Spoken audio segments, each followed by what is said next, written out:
माझा प्रश्न असा आहे सर, तुम्ही वर्सटाईल ॲक्टर आहात. सूत्रसंचालन बरंच केले तुम्ही, अनेक चित्रपटांमध्ये काम केलं आहे.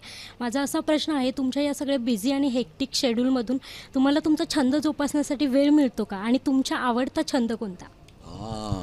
वा वा वा अपेक्षा या निमित्तानं मला माझ्या छंदांची आठवण आणि जाणीव करून दिलीच. मला वाचायला खूप आवडतं. त्या वाचनासाठी पूर्वी जितका वेळ मिळायचा ना तितका वेळ आता नाही मिळत, हे मी मान्य करतो. म्हणजे काय होतं, पूर्वी झोपायच्या आधी 10 पानं तरी वाचायलाच पाहिजे असा माझा अट्टहास असायचा आणि मी वाचायचो. आता काय होतं, वाचन होतं पण त्याचबरोबर थोडंसं OTTवरती काय चाललं हे पण डोकावलं जातं. कारण आता एक चौथं व्हर्टिकल आपल्या सगळ्यांसाठी आलं आहे. म्हणजे आधी नाटक, टेलिव्हिजन, सिनेमा, आता OTT. सो OTTवरती कोण काय करतं याचा अभ्यास केला गेला पाहिजे. मी काही गोष्टी दिग्दर्शित करतो आहे. जसं मी आणि सचित पाटील आम्ही दिग्दर्शित केलेला असंभव नावाचा चित्रपट आम्ही नोव्हेंबर महिन्यात 21 तारखेला प्रदर्शित करतो आहे. तर तो करायच्या आधी जगभरातला कॉन्टेंट काय पद्धतीने तो बघितला जातो. त्यामुळे पूर्वीचा छंद होता माझा वाचनाचा, आताचा छंद बदलला आहे वाचन आणि OTTवरती काय चाललं आहे बघणं. त्या व्यतिरिक्त आणखीन मला जंगलात फिरायला खूप आवडतं. म्हणजे मी जर ह्या क्षेत्रात नसतो ना, मी जंगलात सापडलो असतो.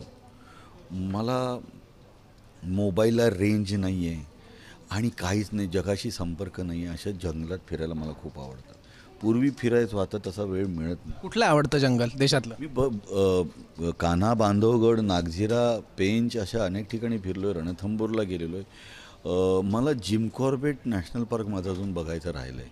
मी मारुती चितमपल्लींची, जिम कॉर्बेटची यांची सगळ्यांची पुस्तकं वाचलेत. व्यंकटेश माडगुळकरांची वाचलेली आहेत. आणि ती पुस्तकं वाचून काही पक्ष्यांचे आणि ह्यांचे मूळ नावं वगैरे, गुंडूर लावा वगैरे अशी नावं आहेत, हे बघून असं वाटायचं की आपण जंगलात जाऊन राहावं. म्हणजे मारुती चितमपल्लींचं पुस्तक वाचल्यानंतर मला जंगलाची खरी ओढ लागली. व्यंकटेश माडगुळकर यांची पुस्तकं वाचून मला जंगलाची ओढ लागली. सो वाचन आणि जंगल हे तसं त्यांच्यामुळे आलं. पण आता मला जंगलात जायला वेळ मिळत नाही. म्हणजे कंपनी पण पाहिजे ना तशी जंगलात जायला.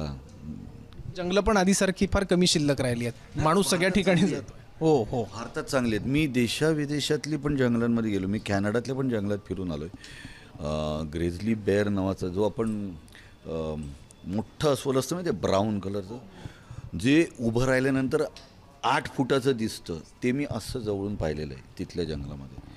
सो मी अनेक जंगलांमध्ये फिरलो, पण भारतातली जंगलं सुस्थितीत आहेत, चांगली आहेत.